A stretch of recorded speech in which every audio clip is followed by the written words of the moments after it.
Imagine this. It's the dying days of World War II, March 31, 1945. American soldiers stationed at Frankfurt's battered airfield suddenly spot an odd silver shape slicing through the sky. No familiar markings, no clear allegiance. Is it an enemy sneaking in for a strike, or something else entirely? The aircraft circles desperately, its wheels refusing to tuck away, stuck in the down position like it's begging to land. Inside the cockpit is a man who's gambled everything, a seasoned German test pilot named Hans Fay. For months, he's held the keys to Nazi Germany's most terrifying secret, the Messerschmitt Me-262, the world's first true operational jet fighter. He's been itching to switch sides, but one thing held him back: the fear that the regime would execute his elderly parents in retaliation. Then came the breakthrough. Word arrives that U.S. forces have overrun his family's village. His loved ones are out of danger. This is it, the moment he's waited for. At 1:45 in the afternoon, he ignites the twin engines and roars into the air. But disaster strikes immediately. The landing gear won't retract no matter how many times he cycles it. Fay faces a split-second choice: risk a rough touchdown on a tiny local strip near home with a glitchy jet, or push on to the bigger, better-equipped Frankfurt-Rhein-Main field, even if it means flying straight into Allied guns. He chooses Frankfurt. Down below, GIs shield their eyes against the sun, fingers hovering on triggers. This weird, fast machine with its gear dangling looks nothing like their P-51s or P-47s. Friend? Foe? No one knows. Fay lines up on the least damaged runway strip amid craters from recent bombs, eases the throttle, and executes what official logs later describe as a flawless arrival. He pops the canopy, steps out with hands high. The Americans swarm the plane, and their jaws drop. It's pristine, factory fresh, unpainted except for basic markings. Work number 111711, a brand new Me-262, handed over gift-wrapped by a pilot ready to spill every technical secret he knows. But here's where the real story explodes. The war isn't over yet, but this single handover ignites a shadow race that will define the next half-century of flight. What if one defection didn't just end a battle, but launched the jet age we live in today? Fast forward a few weeks. Germany surrenders in May 1945. The shooting stops, but a fiercer contest begins. Who will dominate tomorrow's skies? Enter Colonel Harold Watson, a larger-than-life figure who could have stepped right out of a comic strip. White silk scarf fluttering, leather flight jacket gleaming, he struts like the sky belongs to him. Folks later swore he inspired the legendary Steve Canyon character, and Watson never bothered correcting them. The U.S. Army Air Forces hand him the reins of Operation Lusty, short for Luftwaffe Secret Technology. Yeah, they leaned into that acronym hard. Watson pulls together a crack squad of ace pilots, sharp engineers, and grease monkeys dubbed Watson's Whizzers. Their orders: scour defeated Germany, round up every flyable Me-262 you can find, fix what's broken, and hustle them stateside before the Red Army beats you to it. They aren't alone. 32 rival Allied teams are hunting the same prizes. One afternoon, Watson bursts into Lieutenant Robert Strobel's office, scarf dramatically trailing, slams a stack of intel on the desk and snaps, "This is everything we've got on the Me-262. Gear up, head to Lechfield near Augsburg, teach our boys to fly it and keep it running." Then he spins on his heel and vanishes. Strobel's left staring. Hold on, what? Next morning, he's airborne in a C-47 bound for Germany. At Lechfield, jackpot, 25 mostly intact Me-262s, including a precious 2C trainer version, the ultimate teaching tool. But nothing's easy. Many planes are bomb-damaged, deliberately wrecked by retreating Germans, even rigged with cockpit explosives. One eager GI tows a jet too hard and rips off the nose gear. And crucially, no American has ever flown a jet before. So they strike a deal with former enemies. Two top Messerschmitt test pilots step up: Ludwig Willy Hoffmann and Karl Piet Bauer, the company's chief flyer, who'd once met Charles Lindbergh pre-war. They agree to instruct. The Americans christen the trainer Vera after a crew chief's sister-in-law. June 10th, 9 Me-262s roll out for the ferry to France. 5 pilots are making their jet solo debut. Lieutenant Strobel, feeling bold, caps his checkout with a flashy vertical barrel roll. General Karl Tui spots, watches, turns to Watson.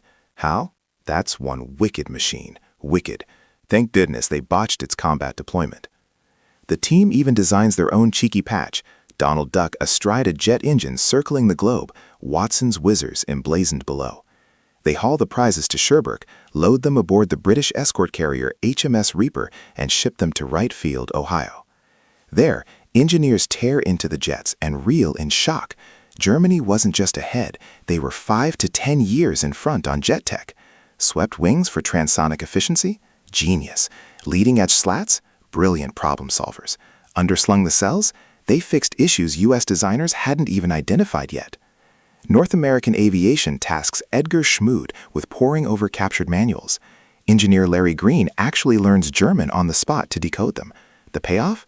The legendary F-86 Sabre, the Korean war star that looks like a direct descendant. Park an F-86 next to an Me-262, the family traits jump out. Meanwhile, the Soviets mirror the effort. Their captured examples blueprint the MiG-15.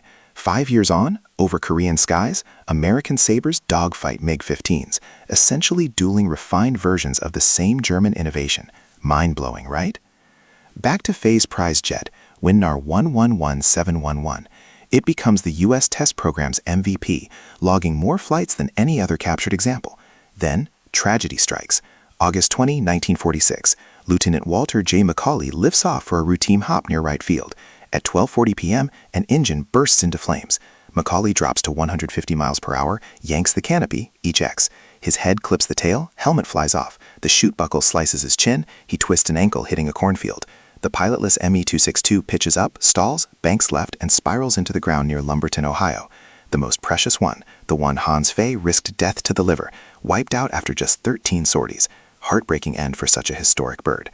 But the tale keeps unfolding. While the superpowers dissect wrecks, a surprise twist emerges in Central Europe.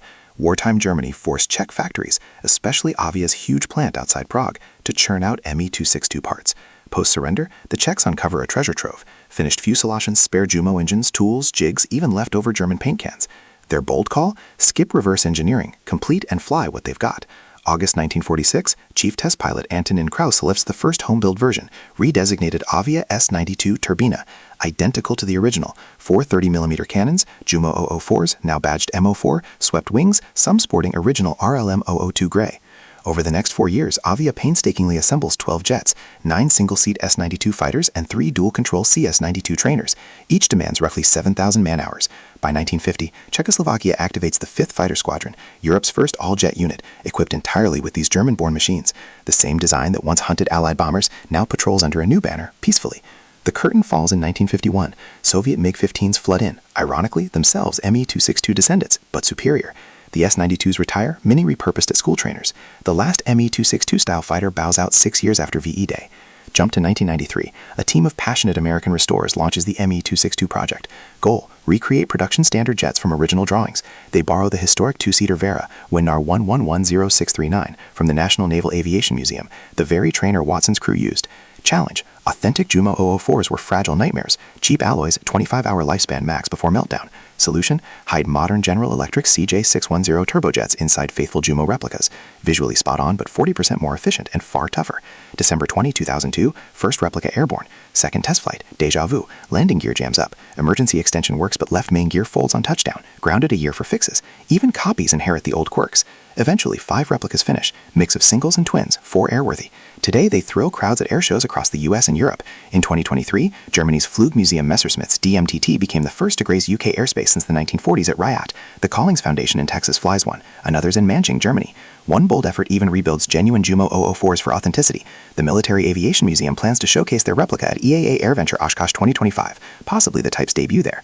Only about 9 original German Me-262 survive in museums worldwide. Smithsonian has one, Naval Aviation Museum keeps Vera. And Carl Bauer, the chief instructor who taught Americans jets, U.S. officials flew him over in late 1945 for consultations. He reunited with family by December, then in 1954 joined Chance Valt in Dallas as an engineer, until his passing in 1963, from foe to mentor to American contributor. So what became of the Me-262 after the Reich collapsed? It quietly transformed into the DNA of modern aviation. Captors everywhere absorbed its lessons. Swept wings on F-86s, MiG-15s, even Boeing's B-47 bomber. Glance at today's F-22, F-35 Eurofighter. Those elegant curves trace straight back to 1944 Germany. Germany built roughly 1,430 Me-262s. Luftwaffe claims credit for 542 Allied kills. But it arrived too late. Combat debuted July 1944, when the tide had already turned. It couldn't reverse defeat, but it redefined victory for everyone else. From Hans Fay's high-stakes defection on that Good Friday, to Whizzers soloing after 7 frantic minutes, to Czechs quietly extending its life into the early 50s, to replicas thundering overhead in 2025, this aircraft lost the war but conquered the future. The greatest fights aren't always in the air. They're in the blueprints that survive, the knowledge passed on, the innovations that outlive the conflict. The Me-262 proves the future belongs to ideas, not just armies. If these deep dives into World War II's hidden tech legacies fire you up, smash that like button right now. It really helps the channel grow. Subscribe to World War II Impact and hit the bell so you never miss the next untold chapter from History's Shadows. Drop a comment. Which jet legacy surprises you most? See you in the next one. Stay curious.